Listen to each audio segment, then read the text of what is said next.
ತಾಳಿಕೋಟೆ ಪಟ್ಟಣದಲ್ಲಿ ಪ್ರತಿಷ್ಠಿತ S K college ಆವರಣದಲ್ಲಿ ಸ್ಥಳೀಯ ಪೊಲೀಸ್ ಠಾಣೆ ವತಿಯಿಂದ ಮಾದಕ ವಸ್ತುಗಳ ನಿಷೇಧದ ಕುರಿತು ವಿದ್ಯಾರ್ಥಿಗಳಿಗೆ ಅರಿವು ಮೂಡಿಸಲಾಯಿತು.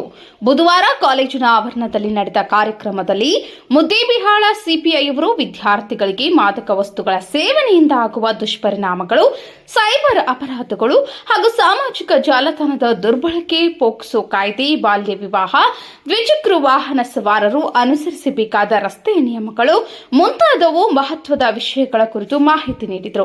ಈ ಸಮಯದಲ್ಲಿ ಸಂಸ್ಥೆಯ ಮುಖ್ಯಸ್ಥರು, ಶಿಕ್ಷಕ ವರ್ಗ ಹಾಗೂ ವಿದ್ಯಾರ್ಥಿಗಳು, ಇಲಾಖೆಯ ಸಿಬ್ಬಂದಿಗಳು ಉಪಸ್ಥಿತರಿದ್ದರು. ಕಿಶೋರ್ ಕುಲಕರ್ಣಿ, ಸಮೃದ್ಧ ಕರ್ನಾಟಕ ನ್ಯೂಸ್, ತಾಳಿಕೋಟೆ.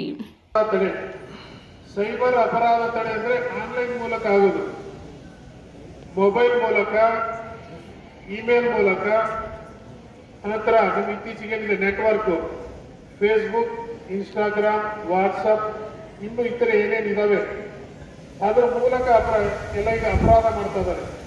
ಯಾರು ಸಹ ಹೆಚ್ಚಿನ ಸಂಖ್ಯೆಯಲ್ಲಿ ಕಳೆದ ಒಂದು 5 ವರ್ಷಗಳ ಹಿಂದೆ ಯಾವ ರೀತಿ ಕಳ್ಳತನ ಆಗ್ತಾ ಇದ್ದು ಈಗ ತುಂಬಾ ಒಂದು 50% ಬದಲಾವಣೆ ಆಗಿದೆ.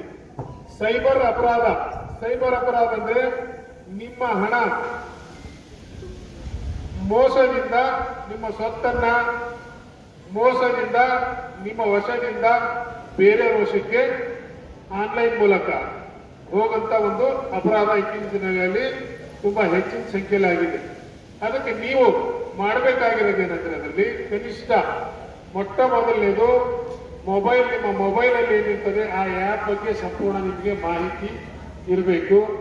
ಯಾವುದೇ ಗೊತ್ತಿರದೆ ಇರದೆ, ನಿಮ್ಮ ಗಮನಕ್ಕಿರದೆ ಅಥವಾ ನಿಮಗೆ ಮಾಹಿತಿ ಇರದೆ ಯಾವ ಆ್ಯಪ್ ಸಹ ನೀವು ಫೈನಾನ್ಷಿಯಲ್ ಟ್ರಾನ್ಸಾಕ್ಷನ್ ಸಂಬಂಧ ಬಂದ್ರೆ ಅದನ್ನ ಯಾವ ಕಾರಣಕ್ಕೆ ನೀವು ರಿಸೀವ್ ಮಾಡಬಾರ್ದು. ಕೆಲವೊಂದು ಆ್ಯಪ್ ಇಂಥವು ಬಂದಿದ್ದಾವೆ, ನಿಮಗೇನೋ ಒಳ್ಳೆ ಮೆಸೇಜ್ ಕೊಡ್ತೀವಿ ಅಂತ ಮೇಲೆ ಟೈಟಲ್ ಇಟ್ಟು ನೀವು ಓಪನ್ ಮಾಡಿದ ತಕ್ಷಣ ನಿಮ್ಮ ಬ್ಯಾಂಕಿನ ಕನಿಷ್ಠ ಮಾಹಿತಿ ಅವರಿಗೆ ಶೇರ್ ಆಗ್ತದೆ. ಕನಿಷ್ಠ ಅಂದ್ರೆ ಬ್ಯಾಂಕ್ ಬಗ್ಗೆ OTP ನಂಬರ್ ಸಿಕ್ಕರೆ ಸಾಕು, ಪಿನ್ ನಂಬರ್.